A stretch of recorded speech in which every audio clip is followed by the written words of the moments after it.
Alors, je vais parler du théorème de décomposition de Frobenius, pas vraiment sa preuve. C'est-à-dire que ce que je remarque, c'est que beaucoup de gens l'ont dans leur musette pour leur développement à l'agrégation. Bon, alors évidemment, l'agrégation, je suis en train de parler de l'agrégation externe, parce que l'interne, là, c'est au-delà, c'est beyond the scope. Mais le théorème de décomposition de Frobenius, un certain nombre d'étudiants de l'externe ont ça voilà, parmi leur développement. Ensuite, ils auront à en répondre, c'est-à-dire, c'est bien d'en parler, mais après, il y aura des questions. Donc, je voudrais parler des questions de jury autour de ça, mais d'abord, on va parler de ce théorème. Ce théorème, c'est un espèce de théorème limite, c'est la clôture, finalement, de l'histoire, de la réduction, puisqu'on arrive finalement à associer à un endomorphisme un certain nombre de polynômes de façon unique et de sorte à ce que deux endomorphismes sont semblables ou deux matrices sont semblables si et seulement si elles ont même polynômes invariants de similitude. Et oui, toutes les histoires ont une fin, et la fin de l'histoire de la réduction, c'est ce théorème. En tout cas, pour moi. Après, ceux qui ont aimé cette histoire-là, il y a la saison 2. S'ils veulent la saison 2, c'est la théorie de Carquois, que vous pouvez trouver une introduction de la théorie de Carquois dans le tome 2 de Histoire hédoniste de groupe et de géométrie, le tome de 2015, où le chapitre 3 est consacré à la théorie de Carquois. On va pas se mentir, c'est chaud patate, mais c'est génial, c'est captivant. Et, en attendant, étant donné que c'est une borne, étant donné que c'est la fin d'un truc, bien évidemment, souvent, quand vous en parlez, vous n'avez pas forcément beaucoup d'expérience de la chose. Oui, on est sur la frontière, donc il n'y a pas de voisinage ouvert, quoi. Bon, normal. Donc, justement, cette vidéo, c'est pour avoir un minimum d'expérience autour de ce théorème. D'abord, on va regarder le prequel. On a E, un espace de dimension finie, U dans L de E, X dans E, ce qu'on appelle le polynôme minimal local mu ux, c'est un polynôme qui existe, qui est unique, quand il est unitaire, tel que mu ux divise P, le polynôme P, de K de X, évidemment, on est sur K de X, dès que P de U annule X. Voilà. Il se trouve que ce polynôme, on montre qu'il existe, qu'il est unique, c'est-à-dire que l'ensemble des polynômes annulateurs de X via U, eh bien, c'est un idéal, et un idéal de K de X est engendré ici par un unique polynôme unitaire. Bon, c'est un idéal non nul, évidemment, qui divise d'ailleurs le polynôme minimal mu U. Voilà, il suffit de savoir ça. Maintenant, je vais énoncer le théorème, et comme c'est un beau théorème, comme c'est un théorème final, comme c'est un feu d'artifice, eh ben, on peut l'aborder par plein de différents aspects. Et voici le théorème sous trois aspects, au moins trois aspects. Donc, soit U dans L de E, il existe une unique suite, donc on va dire P1, P2 jusqu'à PS, où PS divise PS-1 qui divise, etc., qui divise P2 et qui divise P1, d'accord, de polynômes unitaires non constants. Alors S est donné, il existe aussi S, qui vérifie les conditions. Alors toutes ces conditions sont équivalentes, il suffit qu'il en vérifie une, et il vérifiera les autres. Alors, la décomposition de Frobenius de E, c'est-à-dire E est une somme directe de K de U, de ce qu'on appelle des sous-espaces U cycliques, d'accord? Donc ça, c'est le plus petit espace U stable contenant XI, d'accord? Avec XI tel que, donc on a une somme directe de sous-espaces cycliques, avec mu U XI égale justement PI. Voilà. Mu ux qui est ici. Ceci qui ressemble beaucoup, et qui est le cousin très très proche du théorème de structure des groupes abéliens finis, si vous le connaissez. On a une décomposition de tout groupe abélien fini en somme, finalement, en somme, en produit de groupes cycliques. avec toujours la même condition de divisibilité pour avoir l'unicité. Hein. La divisibilité, c'est là pour avoir l'unicité. Deuxième condition qui est équivalente à la première, il existe une base B, telle que la matrice de U dans B, c'est une matrice diagonale par bloc, où chaque bloc, c'est la matrice compagnon de PI. Je rappelle juste qu'est-ce que c'est que les matrices compagnons. Si vous avez P, un polynôme de degré K, ici, qui s'écrit comme ça, unitaire évidemment, CP, vous mettez des 1 sur la sous-diagonale, et sur la dernière colonne, vous mettez moins A0, etc., moins A, K-1. Voilà. Exception, juste, c'est pas vraiment une exception, mais juste pour savoir, quand K égale 1, qu'est-ce qu'on met? Le polynôme x moins lambda, on met juste lambda. Voilà. Troisième condition, si A, c'est la matrice de U dans une base quelconque, voilà, alors x, in moins A est K de x équivalente à cette matrice, donc P1, etc., PS, voilà, et ensuite on remplit les autres avec les autres éléments de la diagonale avec des 1, et là on met des 0 partout, voilà. Alors ça veut dire quoi, K de x équivalente? Ça veut dire qu'il existe deux matrices PQ inversibles, telles de Mn de K de x, d'accord, telles qu'on a cette égalité. Alors peut-être que vous connaissez, mais quand on est sur un anneau principal, c'est plus facile à démontrer quand on est sur un anneau euclidien, mais une matrice à coefficient dans un anneau, on va dire euclidien, est équivalente à une matrice diagonale avec des pays comme ceci, hein, sur la diagonale, et ils se divisent tous. Donc en fait, ça, c'est ce qu'on appelle les invariants de Smith. Donc en fait, les PI, ce sont les invariants de Smith de la matrice xin moins a, qui est à coefficient dans Mn de K de x. Il faut bien surtout connaître l'aspect 1 et 2. Si vous connaissez l'aspect 3, c'est très bien. Donc ces polynômes sont les polynômes invariants de similitude. On montre qu'il y a unicité, on va en parler un petit peu, de cette unicité, d'où elle vient en fait. U est semblable à V, donc deux endomorphismes sont semblables, c'est-à-dire qu'ils s'écrivent de la même manière dans deux bases différentes, évidemment. Si et seulement si, ils ont même polynôme invariant de similitude. Donc, bon, là, ça y est, c'est le point final, finalement, de tout ce graal de la réduction qu'on suit depuis la licence, finalement, le L2. Donc ça, c'est facile à démontrer, parce que, avec 2, hein, si U est semblable à V, alors, forcément, U va s'écrire sous cette forme diagonale, avec les pays qui se divisent, et V va s'écrire sous cette forme aussi, dans une autre base. Donc, on peut leur associer ces polynômes-là, qui sont uniques. Et donc, ils ont même polynôme invariant de similitude. Réciproquement, s'ils ont même polynôme invariant de similitude, forcément, ils vont être semblables, puisqu'ils vont s'écrire de la même manière dans des bases différentes. Voilà. Au passage, on se rend compte que A est semblable à B, si et seulement si xn moins A est K de x équivalente à xn moins B. Alors dans un sens, c'est évident, c'est-à-dire si A est semblable à B, xn moins A est semblable, donc équivalente à xn moins B, mais la réciproque n'était pas du tout évidente. Voilà. Voilà ce que j'ai à dire sur le théorème. Maintenant, on va regarder des petites choses. Hein, et d'abord, la première remarque, c'est que le polynôme minimal de U, regardez quel est le polynôme minimal d'une matrice compagnon. On sait normalement qu'une matrice compagnon, son polynôme caractéristique c'est P, et son polynôme minimal c'est P.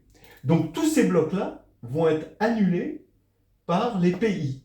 Mais dire que c'est annulé par les PI, comme P1 c'est le plus grand pour la divisibilité, ça veut dire que c'est annulé par P1.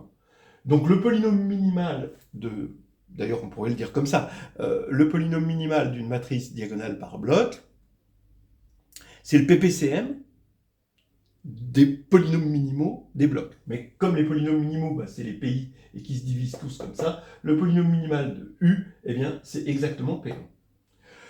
En revanche, le polynôme caractéristique, ça se calcule avec le produit. Donc vous voyez, vous avez le polynôme minimal, ça correspond au PPCM des blocs, et le polynôme caractéristique, c'est le produit des polynômes caractéristiques des blocs, et les polynômes caractéristiques, c'est les pays. Donc vous avez mu U égale P1, mais qui U égale le produit des pays.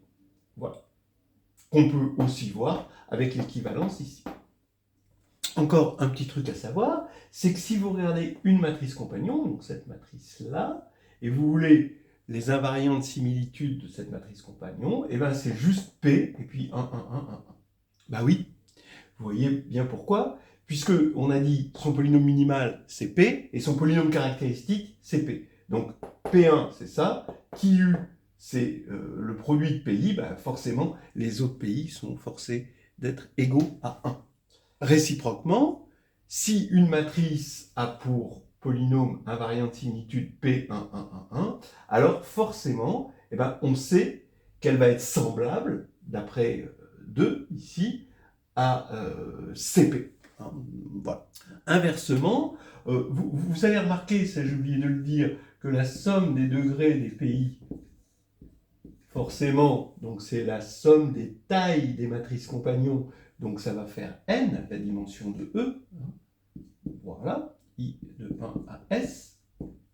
Donc réciproquement, si le seul polynôme invariant de similitude, si S égale 1, et le seul polynôme invariant de similitude, c'est P, eh bien P est forcément de degré n. D'accord ? Donc ça va être à la fois le polynôme caractéristique et aussi le polynôme minimal. Et d'après 2, eh bien, votre matrice, elle sera semblable, puisque dans une autre base, eh bien, elle sera semblable à la matrice juste CP, hein, elle qui va prendre toute la place. Il y aura juste CP qui va être de taille n. Parce que le polynôme est de degré n avec ça. Très bien. Voilà. Alors maintenant, bon, on s'est un petit peu mis en jambes. Là maintenant, je vais donner des petites questions de jury pour être à l'aise si jamais vous présentez ce théorème. Alors, première salle de questions, essayez de comprendre le cas cyclique. Déjà, quand il n'y a qu'un seul polynôme invariant de similitude. S égale 1. Voilà. Caractériser, est-ce que vous pouvez caractériser le cas cyclique au niveau de l'espace, au niveau des matrices, au niveau des polynômes, et au niveau topologique, si, évidemment, K égale R ou C. Voilà. On va dire C, ce serait peut-être un peu mieux de dire C, mais bon, R, c'est bon aussi. Quelles sont les matrices cycliques nilpotentes ? Donc les matrices qui n'ont qu'un seul polynôme invariant de similitude et nilpotentes. Bon. Quelles sont les matrices cycliques diagonalisables ? Voilà. Déjà, quelques questions. Première salle de questions de jury. Alors, donc, quelques réponses. Caractériser le cas cyclique. Alors, dans l'espace, ça veut dire qu'il existe dans l'espace un X dans E, tel que E est le plus petit sous-espace stable par U contenant X. En gros, c'est K de U X, c'est égal à P de U de X, l'ensemble des P de U de X quand P parcourt K de X. Voilà. Donc c'est vraiment ce qu'on appelle un sous-espace cyclique. Donc c'est ce qu'on appelle un sous-espace cyclique, et ça fait penser au groupe cyclique, c'est-à-dire qu'il n'y a qu'un seul générateur finalement. Un groupe cyclique, c'est le plus petit sous-groupe qui contient ce générateur. Tout en étant de cardinal fini pour le groupe cyclique et de dimension finie pour E. Très bien. Maintenant, au niveau des matrices, on l'a dit, c'était le 2 du théorème. A est semblable à CP, c'est-à-dire il existe un P de degré forcément n, tel que A est semblable à la matrice compagnon CP. Maintenant, au niveau des polynômes, eh bien, une matrice cyclique ou un endomorphisme cyclique, c'est juste un endomorphisme tel que qui A égale mu A. C'est ce qu'on a vu tout à l'heure, on a vu que c'était équivalent, ou qui U égale mu U. Parce qu'évidemment, le premier polynôme invariant de similitude, ça va être mu, et le produit des polynômes, ça va être qui, donc forcément, qui égale mu. Et réciproquement, si qui égale mu, d'après ces deux formules qu'on a eues sur mu et qui, eh bien, c'est qu'il n'y a qu'un seul polynôme invariant de similitude. Très bien. Maintenant, topologiquement, alors, ce n'est pas une caractérisation topologique, mais c'est une propriété topologique. Regardez, l'ensemble des matrices cycliques, c'est un ouvert de Mn de C. Et on va même voir que c'est un ouvert dense. Mais pour l'instant, c'est facile de voir que c'est un ouvert. Regardez quand même, c'est instructif. Pour x dans E, donc je fixe x dans E, et je vais appeler OX l'ensemble des matrices A de Mn de C, telles que x, ax, etc. jusqu'à an-1x est une base de E. Bien sûr, bon. Bah, forcément, si j'écris A avec des coordonnées, ces coordonnées matricielles, les AIJ, ça se dit, on fixe x, qui est un paramètre finalement, ça se dit avec un déterminant. Donc c'est un déterminant non nul, donc c'est un polynôme en les AIJ qui est non nul, une fonction continue non nulle, donc c'est un ouvert. Donc ça, OX est ouvert. Bon, parce que ça se dit avec un déterminant non nul. Et qu'est-ce que c'est qu'une matrice cyclique? Bah, une matrice cyclique, c'est une matrice où il existe x tel que ceci, ça va être une base. Bon, donc, en tout cas, ça va être générateur, et bon, évidemment, voilà, ça va être une base. Et donc, finalement, ça veut dire que l'ensemble des matrices cycliques, c'est la réunion des OX pour x appartenant à E. Donc, c'est une réunion d'ouverts, c'est un ouvert. Bien. Maintenant, cyclique nilpotente. Quelles sont les matrices cycliques nilpotentes? Eh bien, pareil. Nilpotente, ça veut dire que mu u est de la forme xk. Cyclique, ça veut dire que qui u égale mu u. Donc ça veut dire que qui u c'est xk, mais qui u est de degré n. Donc qui u égale xn, donc k égale n. Ça veut dire que ce sont les matrices, finalement, nilpotentes d'indice n. Et d'après la partie I du théorème de tout à l'heure, c'est si et seulement si A est semblable à la matrice compagnon de Xn, puisque le seul, voilà, l'invariant de similitude, le seul invariant, c'est Xn. Donc on a juste la matrice compagnon de Xn, qui est justement, remarquez-le, c'est important de le remarquer parce que ça fait un lien, c'est le bloc de Jordan indécomposable de taille n. Donc si et seulement si, finalement, A est semblable à ce bloc de Jordan. Ok. Quelles sont les matrices cycliques diagonalisables? Donc pareil, vous prenez mu u. Si c'est diagonalisable, ça veut dire que mu u est un des simples, c'est si et seulement si, mais avec k éléments, vous avez k valeur propre. Et donc, comme c'est cyclique, c'est aussi égal à qui u. Mais k égale n. Donc ça veut dire qu'il y a exactement n valeurs propres, 2 à 2 distinctes ici, puisqu'il n'y a pas de multiplicité. Donc en fait, l'ensemble des matrices cycliques diagonalisables, c'est exactement l'ensemble des matrices à n valeurs propres 2 à 2 distinctes, dont on sait, si on connaît un peu le résultant, que c'est un ouvert dense, parce que si vous regardez l'ensemble des matrices A de Mn de C et vous associez le discriminant de leur polynôme caractéristique, d'accord, discriminant de qui A, c'est-à-dire le résultant de PA et de P'A, qu'est-ce que vous allez obtenir? Vous allez obtenir que les matrices à n valeurs propres 2 à 2 distinctes, c'est les matrices qui correspondent à quelque chose de non nul par cette image, tel que le discriminant de qui A est différent de 0. Voilà, c'est juste ça, quand on est sur C, par exemple. Et donc, finalement, on sait que ça, c'est un dense. Ça se montre. Vous pouvez le voir dans le carnet de voyage en algébrie. Pourquoi c'est dense? Donc, on avait un ouvert. Alors, d'accord, donc on a un ouvert parce que c'est l'image réciproque d'une application continue, l'image réciproque de C étoile pour une application continue. Et on sait que c'est dense. Donc, ça veut dire en gros que l'ensemble des matrices cycliques, c'est un ouvert et ça contient un ouvert dense. Donc vraiment, il y en a beaucoup, beaucoup. Quand vous avez dit ouvert dense, il y en a pléthore. Hein. Voilà, maintenant qu'on a étudié le cas cyclique, on va étudier le cas beaucoup plus rare, du coup, complètement opposé, qui va être beaucoup plus rare. Le cas opposé à S égale 1, c'est quand S égale N. Donc que se passe-t-il quand S égale N? Question de jury. Bon, alors la réponse, elle est très simple. Si S égale N, puisque la somme des degrés de I égale 1 à S est égale à N, et que S est égal à N, donc ici on a N finalement ici, eh bien ça veut dire que les degrés de PI c'est forcément 1, hein, parce que tous les degrés sont strictement positifs, donc c'est forcément 1. Donc comme les PI sont unitaires, ça veut dire que les PI sont égaux à X moins lambda I, et comme les PI se divisent entre eux, c'est que les lambda I sont tous égaux à un seul lambda. Donc ça veut dire, d'après le 2 du théorème, que A est semblable à la matrice bloc compagnon, mais les blocs compagnons sont de taille 1, donc c'est juste ce qu'on avait dit, le cas particulier, c'est juste que des lambda. Voilà. Donc semblable à lambda id, ça veut dire que c'est égal à lambda id. Voilà. Donc A, c'est le cas opposé, c'est juste les matrices homothéties. D'ailleurs, entre parenthèses, vous pouvez remarquer que le commutant voit aussi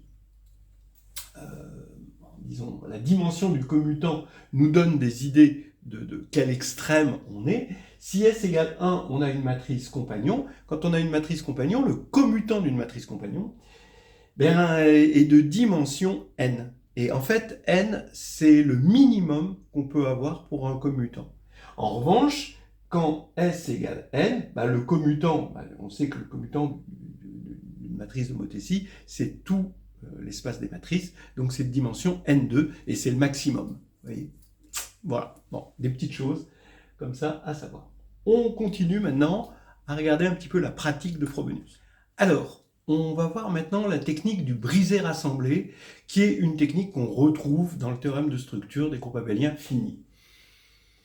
Je vous pose la question suivante, je regarde la matrice diagonale par bloc, avec les blocs compagnons CQ1, CQ2, CQ3, je vais poser Q1 égale P2, QR3, Q2 égale P, Q2, R2, Q3 égale P, Q3, où P, Q et R sont des polynômes irréductibles de K de X, et je demande quels sont les polynômes invariants de similitude. Alors évidemment, si se divisaient comme dans le théorème, les polynômes, il n'y aurait pas de problème, ce serait Q1, Q2, Q3, voilà. Mais là, ils ne se divisent pas. Vous voyez, ils sont pas en train de se diviser. Donc, comment on modifie le tir, en quelque sorte, pour obtenir les polynômes invariants de similitude? Dans le même ordre d'idée, on prend A diagonalisable, avec qui A scindé.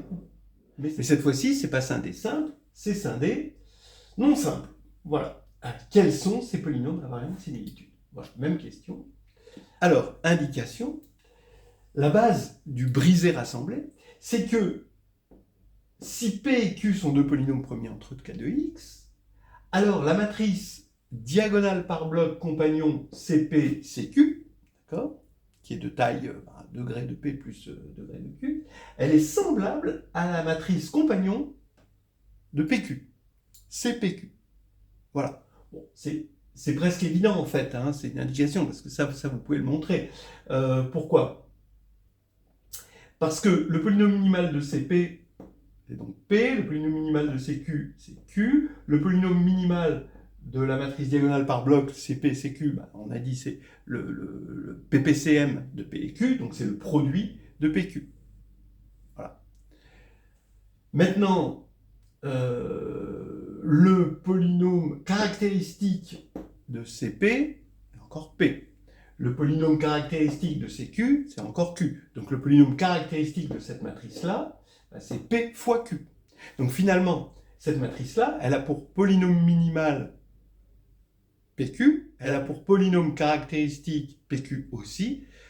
Donc il y a égalité, donc elle est cyclique, et donc elle est semblable à une matrice compagnon, évidemment du polynôme minimal, qui est aussi le polynôme caractéristique, donc c'est semblable à CPQ.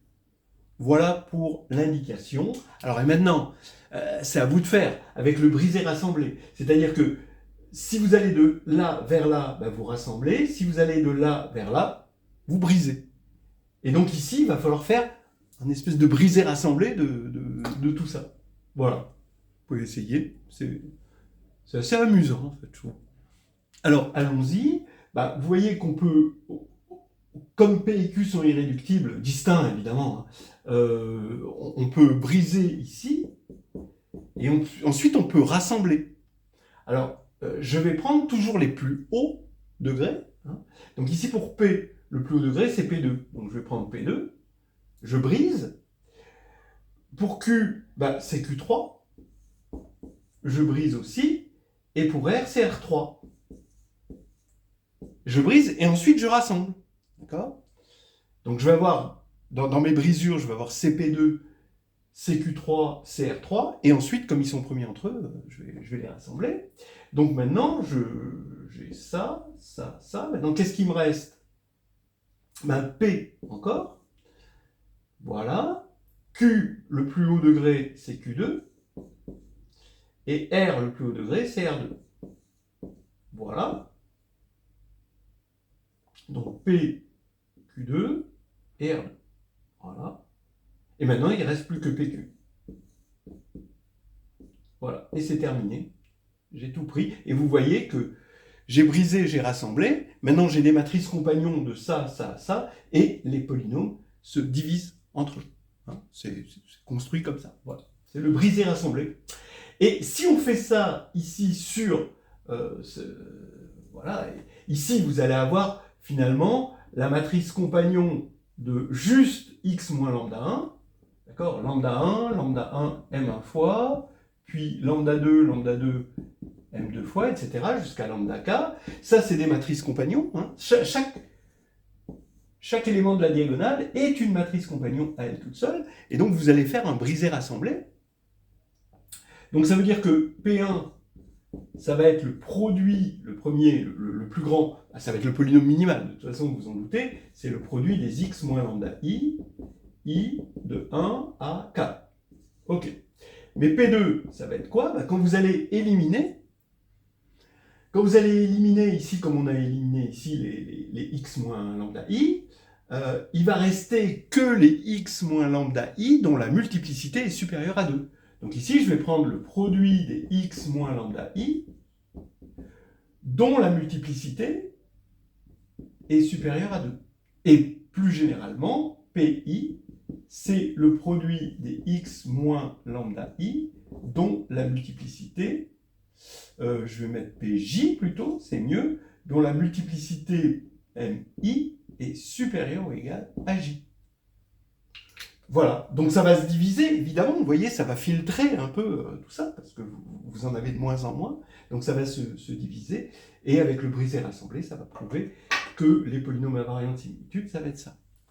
Bon, voilà, après on peut poser des tas de questions, mais après, ça va devenir anxiogène, on va s'arrêter là. Bon, allez, c'est terminé.